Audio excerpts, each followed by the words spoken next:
Selamat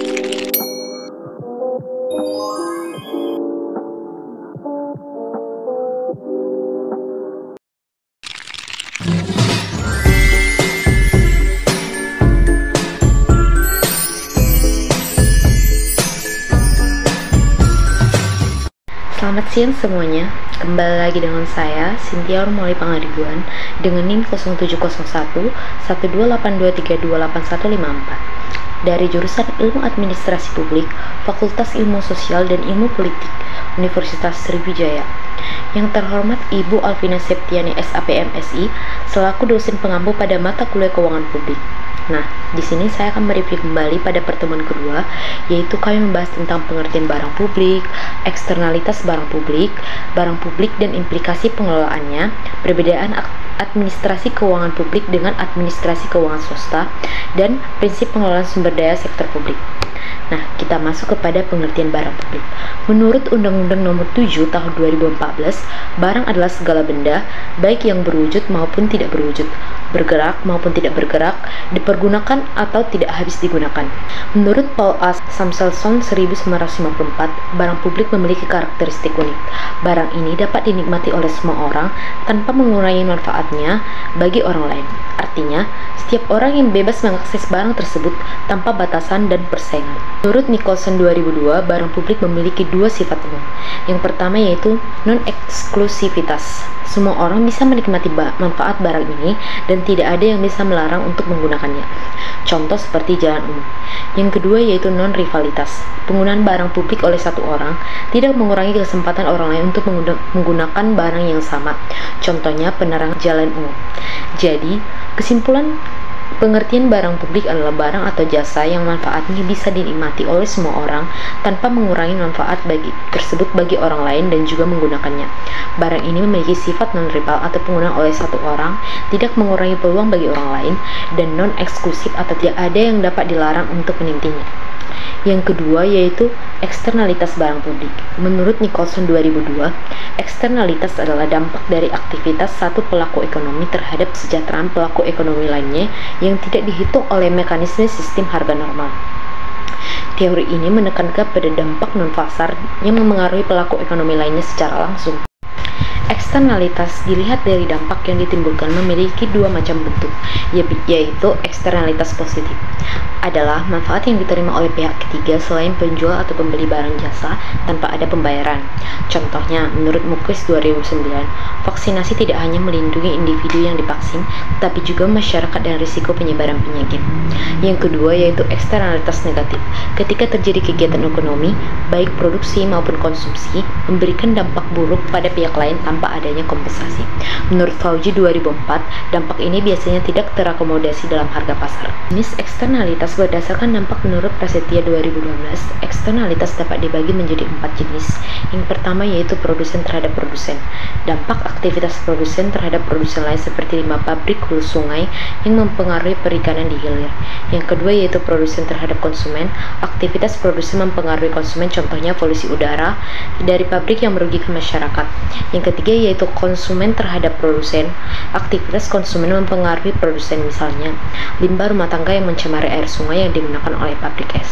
Yang keempat yaitu konsumen terhadap konsumen. Aktivitas konsumen mempengaruhi konsumen lain seperti asap rokok yang mengganggu orang di sekitarnya. Faktor penyebab eksternalitas ialah sebagai berikut. Yang pertama yaitu keberadaan barang publik. Mankiw 2006 menjelaskan bahwa barang publik dapat dinikmati oleh semua orang, tetapi seringkali tidak disediakan oleh pasar. Yang kedua yaitu sumber daya bersama adalah sumber daya yang tersedia untuk semua orang, tetapi pemanfaatannya oleh satu pihak mengurangi kesempatan pihak lain. Yang ketiga yaitu ketidaksempurnaan pasar seperti pencemaran udara. Seringkali tidak terakomodasi dan dalam mekanisme pasar, sehingga menyebabkan kegagalan alokasi sumber daya. Yang keempat yaitu kegagalan pemerintah. Dapat terjadi ketika kebijakan ekonomi tidak efisien atau dipengaruhi oleh kepentingan tertentu.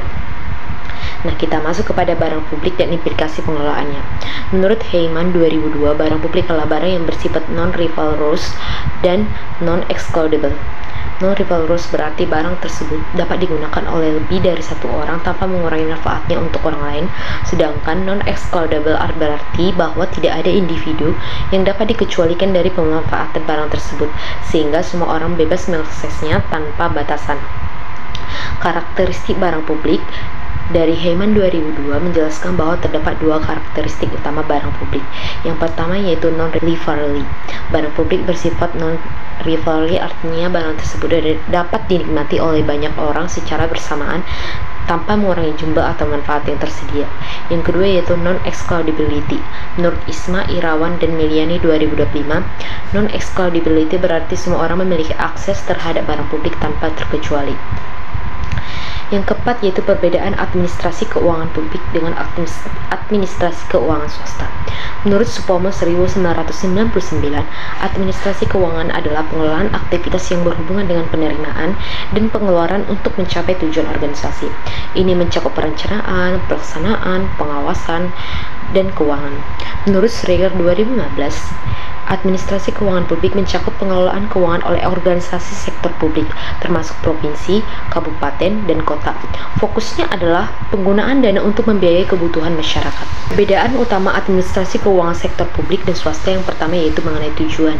Sektor publik memenuhi kebutuhan masyarakat dalam pembangunan nasional, sedangkan sektor swasta memaksimalkan keuntungan dan memenuhi kebutuhan individu.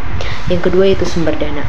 Pajak retribusi dan pinjaman pemerintah pada sektor publik, sedangkan pada sektor swasta, modal pribadi, pinjaman bank, dan investasi pasar. Yang ketiga pada proses pengambilan keputusan. Sektor publik pada pengambilan keputusan politis yang berdasarkan preferensi pemilih dan kebutuhan kolektif. Pada sektor swasta sangat dipengaruhi oleh dinamika pasar untuk memaksimalkan pendapatan.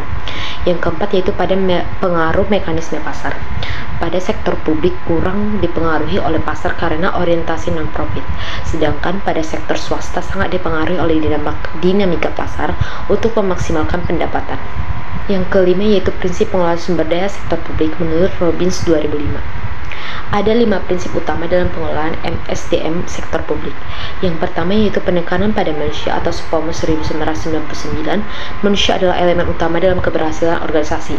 Yang kedua yaitu kepemimpinan partisipasi dari Robertson dan Cooper 2011, bahwa kepemimpinan yang partisipasi penting dalam mendorong keterlibatan seluruh level organisasi. Yang ketiga yaitu inovasi dalam karya kerja dari Tit dan Beslan 2013, bahwa inovasi adalah inti dari gaya kerja yang dinamis. Yang keempat yaitu orientasi dari klien atau masyarakat, yang menurut Den Hart dan Den Hart 2000 menjelaskan bahwa sektor publik harus mengutamakan kepuasan masyarakat.